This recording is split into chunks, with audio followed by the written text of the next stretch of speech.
నమస్తే అండి. ఈరోజు నేను కాలీఫ్లవర్ కర్రీ వండుతున్నానండి మా ఇంట్లో.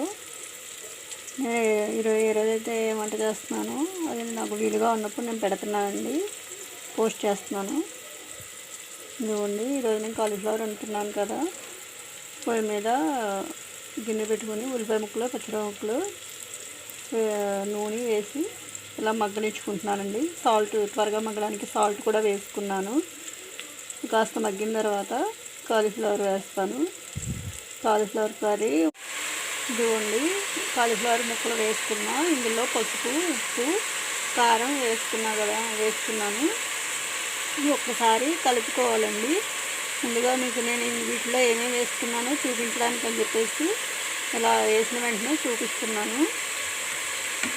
మనం అల్లం వెల్లుల్లి పేస్ట్ కూడా వేసుకోవాలండి ఇందులో.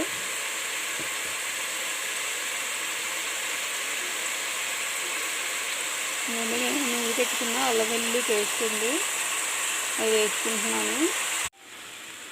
ఇదిగోండి, ఇలా ఉప్పు, కారం, పసుపు, అల్లం వెల్లుల్లి పేస్టు ఇవన్నీ వేసుకున్న తర్వాత ఒకసారి నేను కలుపుకున్నానండి. కలుపుకున్న తర్వాత ఈ విధంగా ఉంటుంది.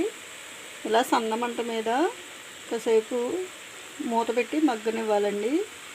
మీడియం ఫ్లేమ్లో మగ్గనివ్వాలి. ఆవిరి వస్తుందండి. కాసేపు సన్నమంట మీద ఇలా ప్లేట్ మూత పెట్టేసి మగ్గనిస్తే కనుక చాలా బాగుంటుందండి. ఇదిగోండి, ఇలా మగ్గింది కదా. ఇదిగోండి, ఇలా నూనెకి ఇలా మగ్గిన తర్వాతనే మనం నీళ్ళు పోసుకోవాలండి. నూనెలో మగ్గిన తర్వాతనే అప్పుడు కూర టేస్టీగా ఉంటుంది. ఉప్పు, కారం అన్నీ దీనికి పట్టి నూనెలో మగ్గిన తర్వాత కొంచెం నీళ్ళు పోసుకోవాలండి. తగినన్ని మాత్రమే వాటర్ పోసుకోవాలి మనం.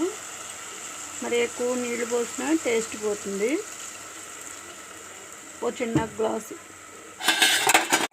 ఇదిగోండి, ఇప్పుడు మూత తీస్తున్నాను. ఇందాక సన్నమంట మీద మగ్గబెట్టుకున్నామని అన్నాను కదా. ఇదిగోండి, అయిపోయింది. ఈ విధంగా నూనె తేలుతుంది చూడండి, లైట్గా ఇలా నూనె తేలితే కనుక ఉడికిపోయినట్టు. ఇంతేనండి కాలీఫ్లవర్ కర్రీ. ఇందులో పచ్చిశనగపప్పు వేసుకుని వండుకుంటే చాలా బాగుంటుందండి. నా దగ్గర పచ్చిశనగపప్పు అవైలబుల్గా లేదు, అనుకోకుండా ఈ కాలీఫ్లవర్ తీసుకొచ్చారు, అందుకే నేను ఈరోజు ఈ కూర వండాను. ఇదిగోండి, నేను వండుకున్న కాలీఫ్లవర్ కర్రీ డిష్ అవుట్ చేసుకున్నాను. డిష్ అవుట్ చేసుకున్నాక ఈ విధంగా ఉంటుంది.